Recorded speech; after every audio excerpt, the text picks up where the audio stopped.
All right, fellas.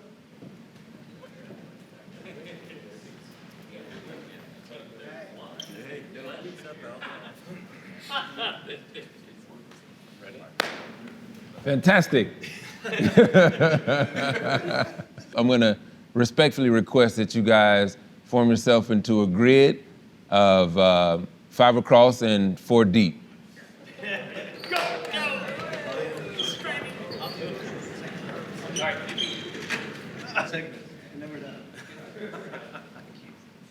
You guys are white men playing white men.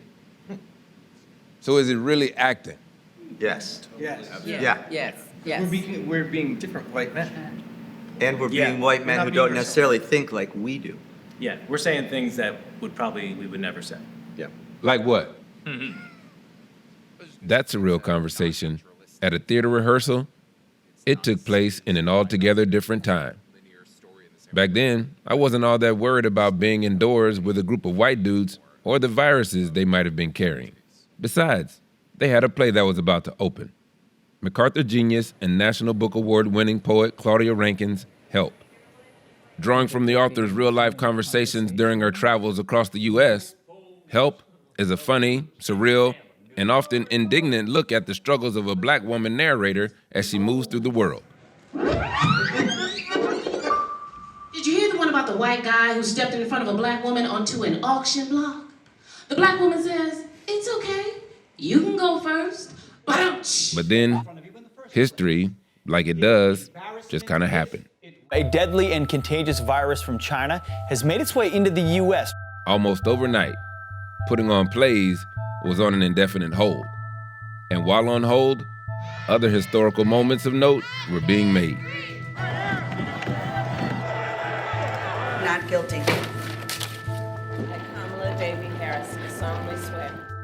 I'm being threatened by a man in the ramble. Please send the cops immediately. What's the federal law that prevents me from wearing a face mask? Wouldn't you know it? Here we are, 2 years later, and we're still talking about a black woman in a room full of white men. Do you agree with this book that is being taught with kids that babies are racist? Senator. After a long 2-year pause, Claudia's play is making a much-needed return to the stage in New York City. I am here, not as I, but as we, a representative of my category, the approximately 8% of the U.S. population known as black women. Within this category, there are many names for me. Diamond and Silk, Maxine Waters, R-E-S-P-E-C-T, 100% that bitch. Let's face it, I am a marked woman, but not everybody knows my name. I came back to the rehearsals to talk to Claudia Rankine about her work. So you had to have that good church clap. Can you tell me about this space and what it is that you aim to do here? I wanted the play to sincerely embark on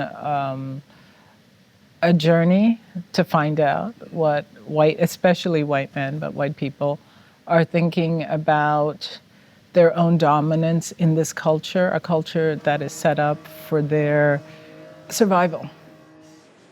I'm not demonizing, I'm historicizing.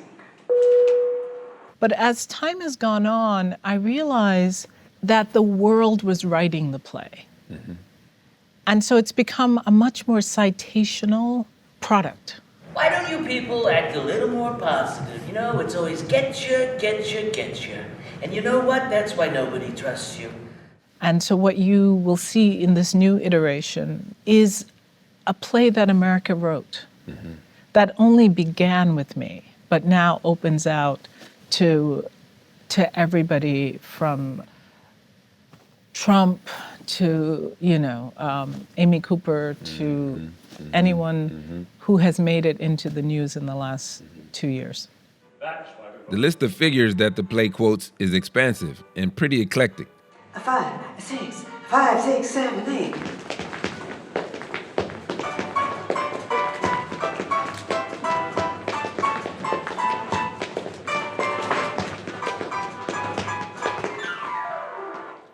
Do you think it's possible for Black people in America to live in a way that is not reactionary to white people? So as Black people, we're constantly navigating that. We know that we're in management mode. We know that there are forces that are overdetermined, things we can't control, how the police treat our children when they're out in the street, how teachers teach our children in the classrooms, how we ourselves are treated by colleagues and friends. But we can put a value on our own communities, on our own health, on a recognition that we need to take care of ourselves because we are being traumatized and assaulted in ways that are even invisible to us. I need a narrative that includes your whiteness as part of the diagnosis.